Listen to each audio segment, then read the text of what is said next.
Hello and welcome. My name is Alan, and today we will be doing more. A Testament of Hope, Dr. Martin Luther King Jr. And the piece we are going to read is called Negroes Are Not Moving Too Fast. And the blurb reads: In the midst of the 1964 presidential campaign, many pundits warned that if the fast pace of the civil rights struggle was not slowed, there would be a white backlash. Dr. King responded to this fear. America is fortunate that the strength and militancy of Negro protests have been tempered by a sense of responsibility. This advantage can be dissipated if some current myths are not eliminated. The first such myth is that the Negro is going ahead too far, too fast. Another popular, erroneous idea is that the Negro will happily take whatever he can get, no matter how little. There also are dangerous myths about the white backlash, which was so much talked about in the campaign just finished. And then there are the myths about how the Negro riots occurred last summer. The white leadership, the power structure, must face up to the fact that its sins of omission and commission have challenged our policy of nonviolence. Among many white Americans who have recently achieved middle class status or regard themselves close to it, there is a prevailing belief that Negroes are moving too fast and that their speed imperils the security of whites. Those who feel this way refer to their own experience and conclude that while they walked long for their chance, the Negro is expecting special advantages from the government. It is true that many white Americans struggle to attain security. It is also a hard fact that none had the experience of Negroes. No one else endured chattel slavery on American soil. No one else suffered discrimination so intensely or so long as the Negroes. In one or two generations, the conditions of life for white Americans altered radically. For Negroes, after 3 centuries, wretchedness and misery still afflict the majority. Anatole France once said, "The law, in its majestic equality, forbids all men to sleep under bridges, the rich as well as the poor." There could scarcely be a better statement of the dilemma of the Negro today. After a decade of bitter struggle, multiple laws have been enacted proclaiming his equality. He should feel exhilaration as his goal comes into sight. But the ordinary black man knows that Anatole France's sardonic jest expresses a very bitter truth. Despite new laws, little has changed in his life in the ghettos. The Negro is still the poorest American, walled in by color and poverty. The law pronounces him equal abstractly, but his conditions of life are still far from equal to those of other Americans. More important than all of these facts is that the gap between Negroes and whites is not narrowing as so many believe. It is growing wider. The technological solution expressed in automation and cybernetics is edging the Negro and certain poor whites into a socially superfluous row, into permanent uselessness and hopeless impoverishment.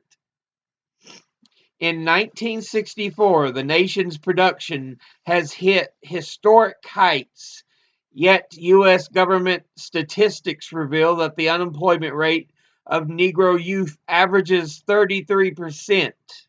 In some of the northern ghettos, the rate of unemployment of youth is 50%. These figures of unemployment dwarf even those of the Depression of the 1930s, and they shed some light on why there is such a high proportion of young people in last summer's riots. Despair made them active participants. Charges that Negroes are going too fast are both cruel and dangerous. The Negro is not going nearly fast enough, and claims to the contrary only play into the hands of those who believe that violence is the only means to which the Negro will get anywhere. Another, more enduring myth is that the Negro has waited so long that any improvement will satisfy him. A beginning sincerely made it one thing, but a token beginning that is an end in itself is quite another thing, and Negroes will not be satisfied or will not be deluded into accepting one for the other. The tragedy of the present is that many newly prosperous Americans contemplate that the unemployable Negro shall live out his life in rural and urban slums silently and apathetically. This thinking is wrong. Walter Lippmann has summed up the facts behind the folly in these words. The Negro minority is too large to be subdued. Negro grievances are too real, their cause too just, to allow the great white majority to acquiesce in the kind of terrorism and brutality that would be needed to silence them. Federal, state, and municipal governments toy with meager and inadequate solutions while the alarm and militancy of the Negro rises. A section of the white population, perceiving Negro pressure for a change, misconstrues it as a demand for privileges rather than a desperate quest for existence. The ensuing white backlash intimidates government officials who are already too timorous, and when the crisis demands vigorous measures, a paralysis ensues. And this explodes the folly of so much that has been said about the white backlash. The most popular explanation for the backlash is that it is a response to Negro aggressiveness and excessive demands. It is further attributed to an overzealous government which is charged with so favoring Negro demands that it stimulated them beyond reason. There are largely half truths and, as such, whole lies. A multitude of polls conducted during the past 2 years reveals that even during the buildup of the white backlash, a majority of Americans approved of reforms Negroes have sought. The high point of white support occurred at the time of the historic March on Washington in 1963. Significantly, there was no white backlash then. Instead, there was respect and sympathy, which resulted in substantial white participation in the Washington March. It is therefore demonstrable that militancy is not the basis of white resentment on a mass scale. Something happened after the summer of 1963 which must explain the backlash. It is here that Negro acts of commission and omission contributed to the ugly result in various communities. Whites must bear the heaviest guilt for the present situation, but it would be both unwise and unjust to gloss over Negro culpability. In the first place, it must be admitted that the principal Negro leadership, in effect, abruptly abdicated, though not intentionally. For many years, Negro actions had a sporadic quality, and as a result, the leadership neither planned ahead nor maintained itself at the helm at all times. All leaders, including myself, continued to work vigorously, but we failed to assert the leadership the movement needed. Into this vacuum there flowed less experienced and frequently irresponsible elements. For months after for month after month, the initiative was held by these people, and the response of the main leadership was either a negative reaction or disdain. The irresponsibilities that were free to initiate a new, distorted form of action. The principal distortion was the substitution of small, unrepresentative forces for the huge mass total community movements we had always organized. Our reliance on mass demonstrations intended to isolate and expose the evildoer by the mass presence of his victims was a key element in our tactics. It showed to the white majority that Negroes in large numbers were committed and united. We also designed in each case a concrete program which was expressed in clear terms so that it might stand examination. In contrast, the sporadic fragmentary forays of the new groups had no perceptible objectives except to disrupt the lives of both Negroes and whites, including whites who were our friends and allies. When a mere handful of well intentioned but tragically misguided young people blocked the doorways to New York City's Board of Education, or threatened to stop traffic to the World's Fair, or charged into the streets to spread garbage, and to halt traffic on bridges, they were reducing the imposing grandeur of the movement to cheap chaos. The mass movement of millions was overnight exposed to ridicule and debasement.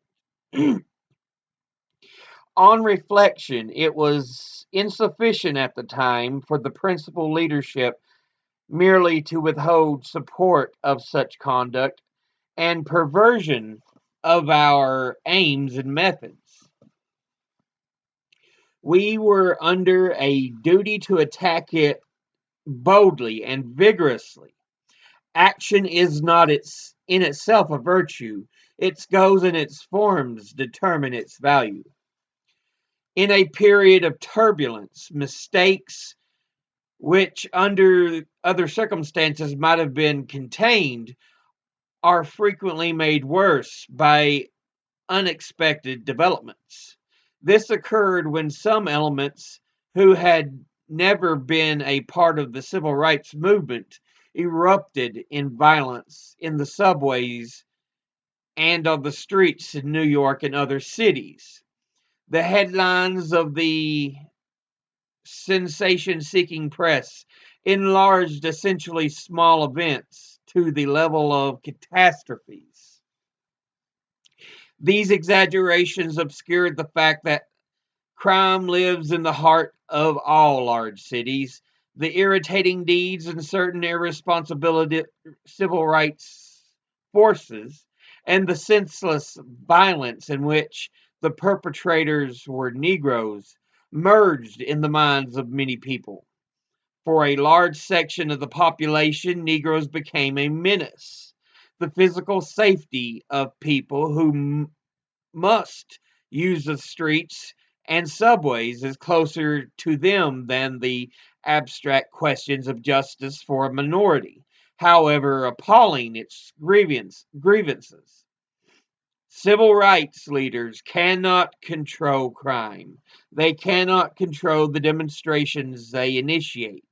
However, they have a responsibility to maintain discipline and guidance that no one is able to confuse constructive protest with criminal acts, which all condemn.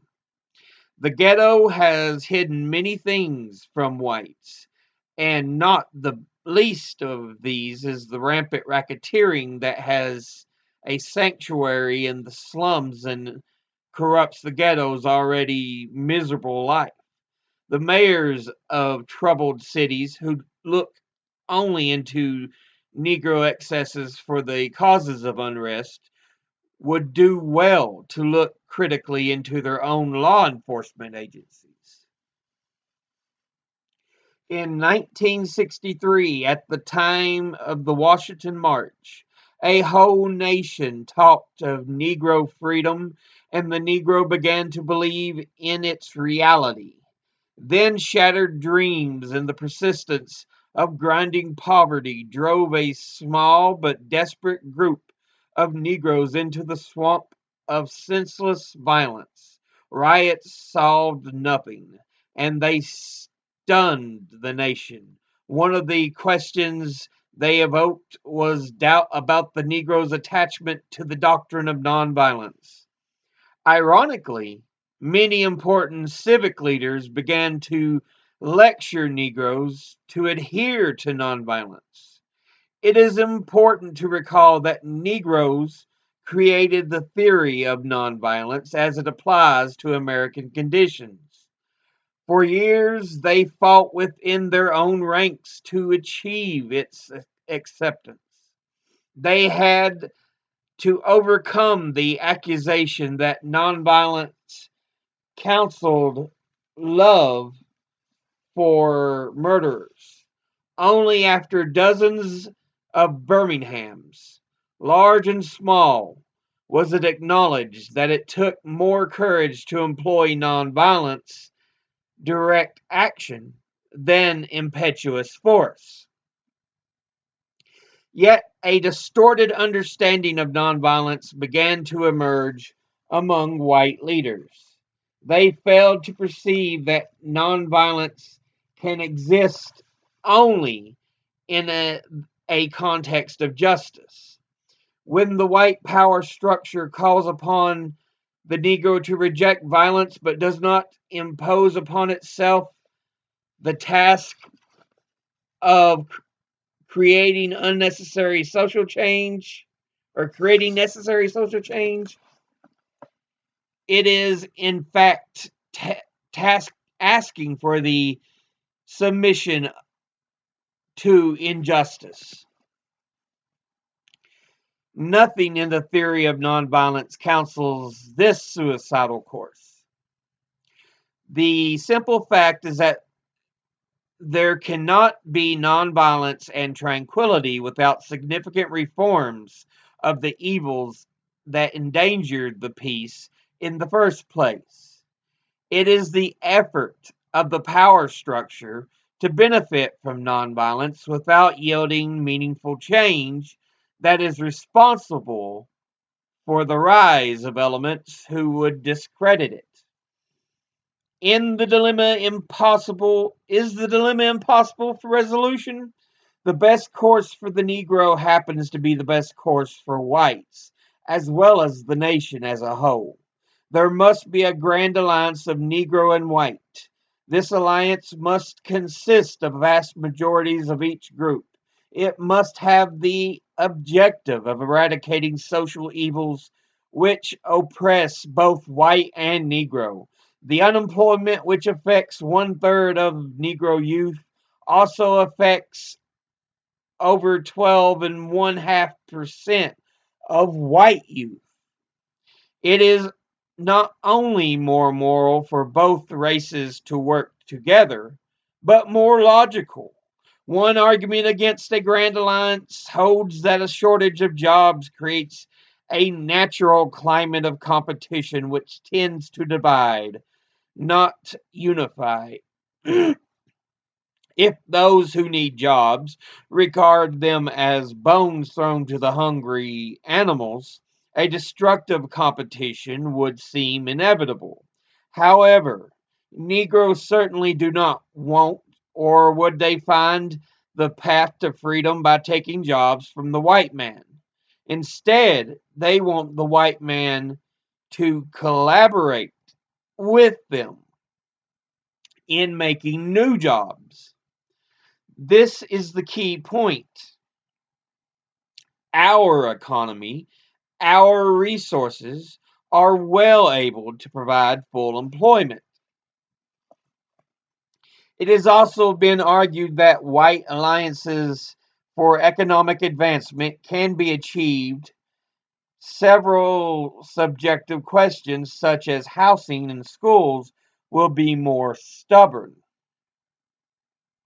But these questions are based upon myth, not reality. Just as Negroes would foolishly seek to overcome 90% of the population by organizing their 10% in hostile combat, whites would be equally foolish to think that the Negroes' 10% is capable of crowding the schools and neighborhoods of the 90%. The majority of Negroes want an alliance with white Americans to tackle the social injustices that afflict both of them. If a few Negro extremists and white extremists manage to divide their people, the tragic result will be the ascendancy of extreme reaction which exploits all people. For some Americans deluded by myths, the candidacy of a Goldwater seemed a solution for their ills. Essentially, the identified big government, radicalism, and bureaucracy as the cause of all evils. Civil rights legislation, in his view, is not a social necessity. It is merely oppressive big government. He ignored the towering presence of discrimination and segregation, but vividly exaggerated crime on the streets.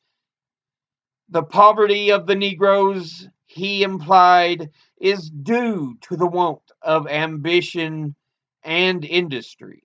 The picture that emerged to delight the racist was that of undeserving, shiftless, criminally dangerous radicals who have manipulated government for their selfish ends, but whose grievances are largely fanciful and will wither away if left to waste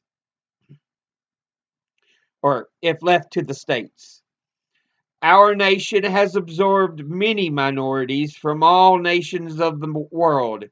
In the beginning of this country, in a single decade, almost 9 million immigrants were drawn into our society. Many reforms were necessary, labor laws and social welfare measures, to achieve this result.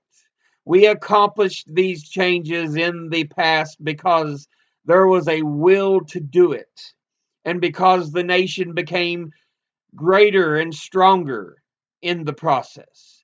Our country has the need and capacity for further growth. And today there are enough Americans, Negro and white, with faith in the future, with compassion and will to repeal the bright experience of our past. And this was published in Saturday Evening Post, issue 237, on the 7th of November, 1964. So yeah, Dr. King talking about how there seems to be an automatic divide that's so easy to perpetrate. And because there was a group of young people who committed riots, I believe those are 1964 riots. I think those included a lot of things. Um, Harlem riot of 1964 occurred between July the 16th and 22nd. It occurred after James Powell, a 15-year-old African American, was shot and killed by police. Sounds awfully familiar. There was also riots in 64 in Philadelphia.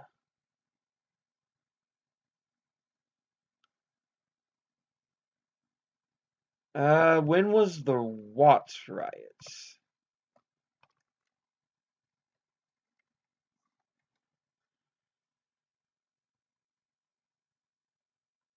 They were a year later, 65. But it shows the tumultuousness that was going on at the time. They're talking about riots and all the violence going on. Even though King and these civil rights leaders have been trying to push for nonviolent growth, all it takes is a small group to change things, which, again, sounds very familiar when you think of last year's, well, it is still kind of going on, the George Floyd protests. But because a small minority was doing things, many people wanted to label them as not protesters, but riots and rioters. So it's like, really?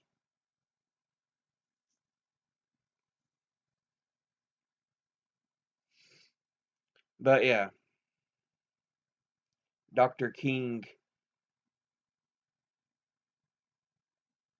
also pointing out that there's no more time that the African Americans should have to wait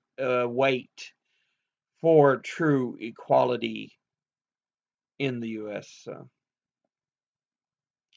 But as always, educate thyself, think, read, study, learn. Someone tries to tell you something you have trouble believing, ask them to cite the sources. I'll see you all in the next video. Until then, later.